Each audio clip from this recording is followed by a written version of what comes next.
Bonjour mes amis, c'est un lundi, merci d'être là. Je sais que c'est difficile de démarrer ce jour particulier de la semaine. Alors aujourd'hui, j'aimerais vous parler de politique, de justice et du mélange très malsain des deux. Si vous voulez garder votre naïveté ou votre virginité intellectuelle, je vous recommande de ne pas regarder cette vidéo, idéalement, c'est ce que je vous recommande.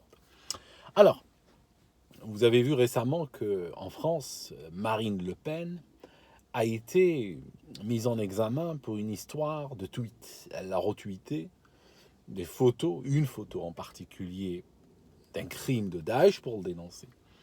Et bien sûr, naturellement, le plus normalement du monde, la justice se saisit de l'affaire. Ok. Elle a aussi les impôts sur le dos. Là, ça commence un petit peu à transpirer dans les médias. Elle est sur le bord du contrôle fiscal. Pour info, Obama, quand il était au pouvoir, il a lancé l'IRS, qui est le service fiscal américain, sur les opposants conservateurs. Et c'est une grosse affaire, il y a même une longue page Wikipédia extrêmement bien sourcée sur ce sujet, avec les sources qui renvoient vers le site de l'IRS lui-même, où il y a une admission aujourd'hui officielle que, oui, qu'ils ont ciblé des gens en fonction de leur orientation politique. C'est très dégueulasse, là. Julian Assange, c'est le fondateur de Wikileaks. Wikileaks, ça ne se présente pas. Si tu ne connaissais pas Wikileaks, tu ne serais pas en train de regarder cette vidéo à la base. Wikileaks, rapidement, c'est un site internet qui diffuse très souvent des secrets, des fuites, leaks, des fuites de l'establishment américain. Et il les diffuse dans le public, il les rend publics. Et pas qu'américains, il vise énormément des gouvernements dans le monde. En tout cas, les Américains veulent bien avoir la peau de Julian Assange, mort ou vif, comme ils disent dans les films western. En 2012, il a été visé par une affaire de viol en Suède. Lui, de sa perspective, ça n'a rien à faire avec une affaire de droit commun. C'est tout simplement que la Suède veut l'extrader pour pouvoir le renvoyer vers les États-Unis où il ferait face à la justice américaine pour les affaires justement des fuites. En 2012, il s'est planqué à l'ambassade d'Équateur, où il est planqué jusqu'à maintenant. Il a demandé l'asile, mais il ne peut pas sortir. Il est en train probablement de mourir à petit feu dans cette ambassade, enfermé. Si jamais il a même la moindre urgence médicale ou autre, il serait content de lui mettre le grappin dessus. Est-ce que vous pensez que c'est une affaire purement de droit commun? Avant que vous ne répondiez, on va le faire comme qui veut gagner des millions, quand Jean-Pierre Foucault donne presque la réponse au candidat. Avant que vous ne répondiez, j'aimerais quand même attirer votre attention de manière particulière sur quelque chose. La police britannique, depuis 2012, a surveillé cette ambassade. Elle a dépensé 14 millions de livres d'argent des contribuables pour surveiller cette ambassade, pour pouvoir le choper si jamais l'idée lui prenait de sortir fumer une clope sur le trottoir devant l'ambassade. Est-ce que vous pensez que c'est un traitement normal d'une affaire de droit commun? Avant que vous ne répondiez encore, j'aimerais quand même vous rajouter un élément de poids. Ici, dans ce pays, pendant 10 ans, 1500 filles mineures ont été violées dans des hangars, dans des appartements désaffectés, dans des taxis, dans des arrière-boutiques de kebaberie. Elles ont été transmises de main en main par des proxénètes. Pendant 10 ans, 1500 filles, personne n'a bougé. Et là, voici un cas soudain qui les intéresse à tel point qu'ils dépensent 14 millions de livres en 6 ans sur ce cas. Est-ce que vous pensez que c'est juste une affaire normale de droit commun, puis ma foi, c'est comme ça qu'on les traite, ces affaires de droit commun? D'accord? Il y a des gens ici, ils appellent la police pour des cambriolages ou des casses ou autres, et on leur dit, vous savez, on ne peut pas venir, on n'a plus les moyens, allez sur tel site internet et remplissez, il y a un formulaire, vous remplissez, vous déclarez, puis si jamais on trouve quelqu'un un jour, on viendra vous parler. Okay? Juste pour vous dire, il faut pas toujours regarder les choses de manière naïve. DSK en France, le couple DSK, Dominique Strauss-Kahn, était pratiquement le premier couple de France. Ils étaient partis pour... DSK était parti pour être le président français. Et soudainement, la mouche dans le lait. Soudainement, le matin, menottes au poignet devant les caméras du monde entier. Est-ce que vous trouvez que c'était une affaire tout à fait normale, banale, avec une femme de ménage dans un hôtel? Est-ce que vous trouvez que c'était normal? À tel point qu'il a fallu aller sortir François Hollande. Il était tellement ahuri qu'il a gardé sa mine d'ahuri pendant un quinquennat entier. Pendant un quinquennat entier, il ne comprenait pas ce qui était en train de lui arriver. D'accord? L'affaire Ramadan.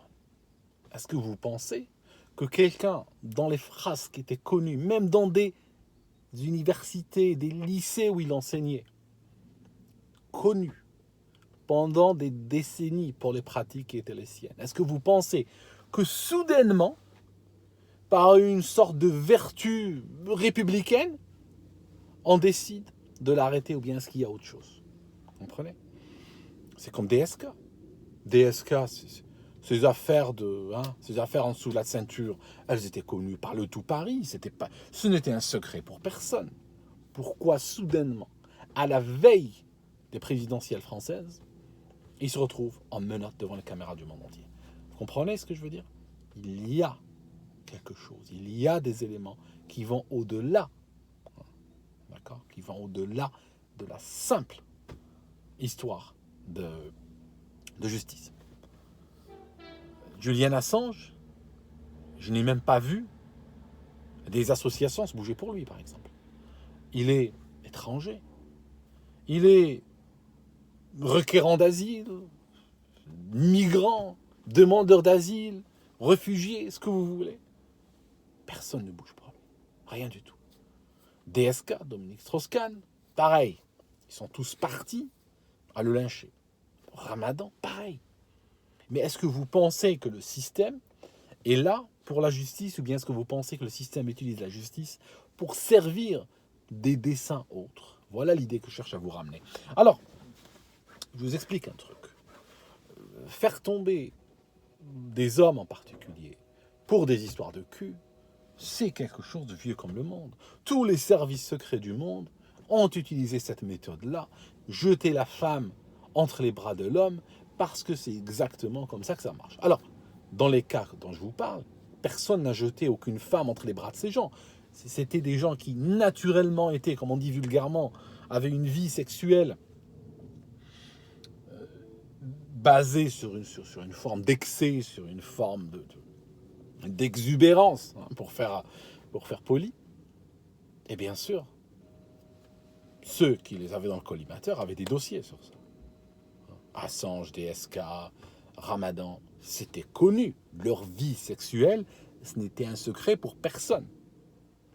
Juste que on attendait le bon moment pour pouvoir les faire tomber par ce moyen-là. C'est clair qu'on ne peut pas viser quelqu'un comme l'abbé Pierre par un truc pareil.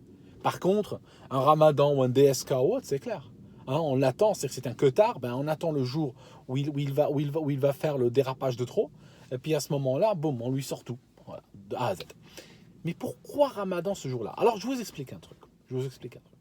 Personnellement, j'ai toujours été intéressé par la justice. J'ai toujours été excité par la justice. Quand j'étais ado, j'étais au lycée, et il y avait à 300 mètres de lycée, il y avait une cour de justice. Et souvent, quand un prof ne venait pas, ou quand des fois je faisais un peu l'école buissonnière, j'allais au tribunal et j'assistais aux délibérations. Et c'était absolument extraordinaire de voir ce qui était en train de se passer. Et donc, c'est pour ça que parfois, quand je parle d'affaires judiciaires, certains peuvent percevoir une certaine froideur ou un certain cynisme ou autre. Mais en fait, ce que j'aimerais vous dire, c'est que d'après les douzaines d'affaires que j'ai regardées, je ne pense pas que le but de la justice ou le but de la police, c'est réellement de rendre la justice avec un grand J. Pas du tout. Le but, c'est tout simplement que, avant la fin de la journée, il va falloir trouver un coupable. Il va falloir trouver que l'un des deux ment. L'un va sortir, l'autre va aller en prison. C'est aussi simple que cela. Il n'y a pas de... C'est plus une justice dialectique basée sur les arguments des uns et des autres qu'autre chose. Moi, j'ai écouté des fois, j'étais dans des tribunaux, j'ai écouté des histoires sordides, d'agressions, de viols, de trucs comme ça. Et des fois, tu entends le procureur ou l'avocat de la partie civile, et tu as l'impression que cette personne était un monstre. Puis soudainement, tu entends l'avocat du prévenu, et soudainement, tu as l'impression que la partie adverse est en train de tout construire, est en train de mentir, est en train de... Tu comprends? Et finalement, ça va se jouer pratiquement à un niveau dialectique. Qui a les arguments les plus forts que l'autre, qui a les preuves les plus fortes que l'autre. C'est tout. Donc, c'est pour ça que je suis devenu, avec le temps, très, très cynique avec ces affaires de justice. C'est tout. Je n'y crois pas en réalité. D'accord? Alors, je vous raconte quelque chose d'autre. Indépendamment de est-ce que Ramadan a commis les viols dont on l'accuse ou pas, ou autre. Il faut se déconnecter de ça. Il faut se déconnecter aussi de l'aversion qu'on peut avoir pour les idées du bonhomme. Il faut vraiment se déconnecter de cela. Parce qu'il y a un truc important derrière. Que représente Tariq Ramadan sur le plan de l'islam international? Tariq Ramadan représente l'islam du Qatar. D'accord? Alors que il n'y a pas que l'islam du Qatar. Parce que l'islamisme, les mouvements islamistes qui sont en train de progressivement de fermer le nœud coulant sur un pays comme la France ou la Belgique ou autre, qui sont en train de s'emparer de ces pays, qui ont réellement un prospect, qui ont réellement des raisons valides, des raisons objectives de penser que le temps leur donnera raison, qui ont des raisons objectives de penser qu'avec le temps, ces pays tomberont dans leur escarcelle, comme l'Algérie est tombée, comme d'autres pays sont tombés, comme le Pakistan est tombé, l'Afghanistan est tombé, l'Iran est tombé. D'accord? Il y a des mouvements islamistes internationaux, mais ils ne sont pas monolithiques. Okay? Pour vous donner un exemple, en Syrie, des fois, des groupes se réclamant d'Al-Qaïda et des groupes se réclamant de Daesh se font la guerre. De sorte que parfois, des gens de Daesh ont tué plus de personnes d'Al-Qaïda que la France. D'accord? Ça signifie qu'on se retrouve dans la situation abracadabrante que parfois Al-Qaïda fait plus contre Daesh qu'un pays que la République française, qui prétend lutter contre le terrorisme. Vous comprenez? C'est dingue. En Algérie, je le tiens de sources sûres, j'ai parlé à des gens qui, dans les années 90, travaillaient dans l'armée, travaillaient dans la police. Et ils me disaient que parfois, ils trouvaient des flingages avec des morts où il y avait deux groupes terroristes qui s'étaient entretués. D'accord? Donc, l'islamisme n'est pas un bloc monolithique. C'est un système avec beaucoup de courants. Et il ne faut pas penser qu'il y a le courant chiite et sunnite. C'est plus que ça. Le courant chiite est divisé en 50 000 factions et le courant sunnite est aussi divisé en 50 000 factions. Et ces factions ont de telles profondeurs de division parfois qu'elles sont prêtes à s'entretuer. Juste pour vous situer. D'accord? Depuis quelques mois, le torchon brûle entre l'Arabie Saoudite et le Qatar.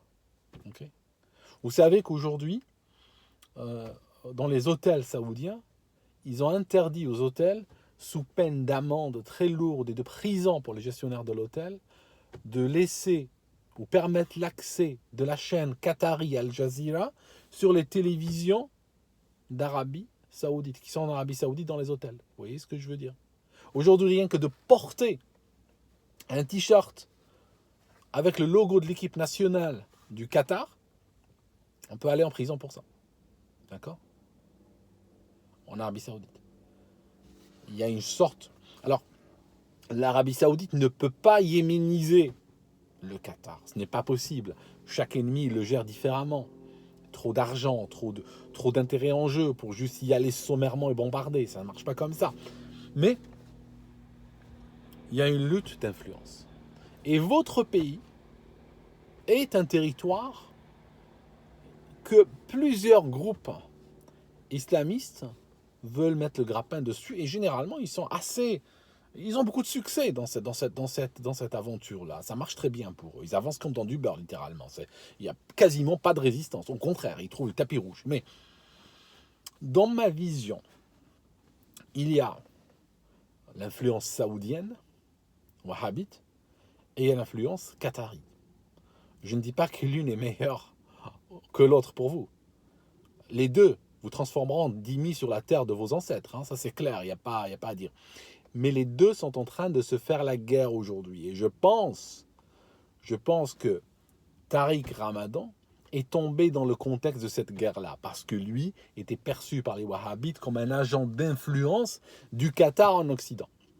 Ils ont eu envie de le faire tomber. Ils l'ont fait tomber. Et ils l'ont fait tomber par ses excès qui étaient connus depuis des décennies. On connaît les excès du bonhomme, et puis le jour où on veut le faire tomber, on les utilise. C'est très simple. C'est la même chose qu'ils ont fait pour DSK. D'ailleurs, au passage, j'ai trouvé certains commentateurs un petit peu à l'esprit basique, je dois dire. Quand je défends, je ne défends pas, j'analyse tout simplement.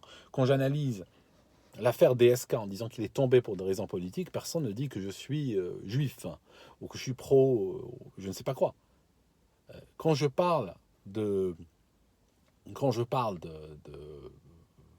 Tariq Ramadan, ils disent ah oui, tu vois, il est sous l'influence du musulman et il peut pas se. Je pense que vous devriez vraiment libérer votre tête, votre cœur et votre intelligence, si possible, et monter au-delà, au-delà de ces considérations de base. Parce que moi, à la base, et je ferme la parenthèse très rapidement, je n'ai pas envie de dégrader la qualité ou l'intelligence de cette vidéo par ce genre de remarques. Moi, à la base, j'ai même été soupçonné, je vous le révèle, j'ai même été soupçonné d'être proche de l'Iran et de l'Archide. Donc, dans ce cas-là, Monsieur Tariq Ramadan, rien que parce que, quand il parle des califes musulmans, il les bénit, je devrais, si j'avais été réellement proche de ceux qu'on me soupçonne d'être proche d'eux, j'aurais dû être content de ce qui lui arrive, D'accord ? Il n'y a pas de rapprochement possible entre les sunnites et les chiites. Il y a un rapprochement beaucoup plus plausible entre le sunnisme et la République française, comme vous le voyez aujourd'hui, que entre chiites et sunnites. D'accord ? Ce fossé est beaucoup plus profond que le fossé, pour vous faire simple, le fossé entre le chiisme et le sunnisme est beaucoup plus profond que le fossé entre une structure comme la République française et le sunnisme. Juste pour vous situer. D'accord ? Fermez parenthèse en continu. Le problème maintenant, c'est que, si vous réfléchissez en général d'armée, il y a deux façons d'appréhender la situation. Où est votre intérêt ? Parce que le fait que Tariq Ramadan tombe ou soit sorti de l'équation, est-ce que c'est immédiatement dans votre intérêt ? La question mérite d'être posée. Parce que, quand vous avez deux ennemis qui se battent sur votre corps, des fois vous avez intérêt à ce que les deux s'entretuent, n'est-ce pas ? C'est bien. Rappelez-vous, le père Bush, quand il y a eu la guerre en Irak, à un moment donné, il a épargné une partie de la garde républicaine et de l'armée de Saddam. Pourquoi ? Parce qu'il ne voulait pas déstabiliser les forces en présence. Il voulait garder une force face à l'Iran. Il voulait garder une force face à la Turquie, face aux Kurdes. Il voulait créer un équilibre. Donc, je ne dis pas que je ne vous donne pas de réponse, mais je vous dis que ça mérite réflexion. Tariq Ramadan, il est perçu par les wahhabites comme l'homme à abattre. D'accord ? Parce que pour eux, il est l'agent d'influence du Qatar. De votre côté, est-ce que vous préférez que les Qataris et les wahhabites s'entretuent sur votre pays et perdent les uns les autres leur énergie, ou bien est-ce que les wahhabites sont en train de faire du nettoyage par le vide en retirant tout ce qui est islam qatari en France pour avoir les coups des franches? Est-ce que vous avez envie de les aider? Est-ce que vous avez envie de les aider dans ce dessin-là? Et c'est vrai qu'ils exploitent un petit peu votre côté. Je sais que vous avez développé avec le temps une certaine allergie à l'islam. Donc vous voyez par exemple quelqu'un comme Tariq Ramadan tomber, vous dites allez, on va l'enfoncer. Mais bon, ce que je cherche à vous dire, moi je vis en Angleterre, donc c'est franchement pas mon problème réellement. Mais ce que je cherche à vous dire, c'est la question mérite d'être posée quand même. Est-ce que il faut l'enfoncer ou espérer qu'il s'enfonce. Et puis comme ça, ben voilà, il n'y a plus l'islam du Qatar, il sort de l'équation, puis il reste l'islam wahhabite. Ou bien est-ce qu'il faut espérer au contraire qu'il se relève, et comme ça, face à l'islam qatari, face à l'islam wahhabite, il y aura quand même la résistance de l'islam wahhabite. Ok, c'est spécial, hein. Parce que, je vous explique un truc. Si vous espérez que la résistance à l'islam vienne de Français lambda, juste oubliez quoi. Soyez réaliste, s'il vous plaît, pendant une minute. Oubliez. Nous sommes peut-être 200 blogueurs dans toute la République française. Enfin, je ne suis pas en République française, mais juste pour vous dire, sur ce domaine-là, sur le domaine de la francophonie, nous sommes peut-être 200 blogueurs. Il y a quelques milliers de gens qui nous soutiennent, bien sûr. Bon, ça s'arrête là, hein. Je vous parle d'un peuple, quand même, je ne sais pas combien de Français il y a sur Terre, hein. Je veux dire, c'est rien du tout, c'est peanut, hein. Nous pesons rien du tout face à eux. Donc, des fois, je me demande si le meilleur rempart de l'islamisme serait l'islamisme. Vous voyez ce que je veux dire? Enfin, c'est une équation. C'est une équation comme une autre. En tout cas, ça vaut la peine d'avoir le jeu intellectuel en tête. Voilà, je vous laisse mes amis. C'était juste une vidéo pour vous souhaiter un bon lundi. Et puis je reviens un autre jour.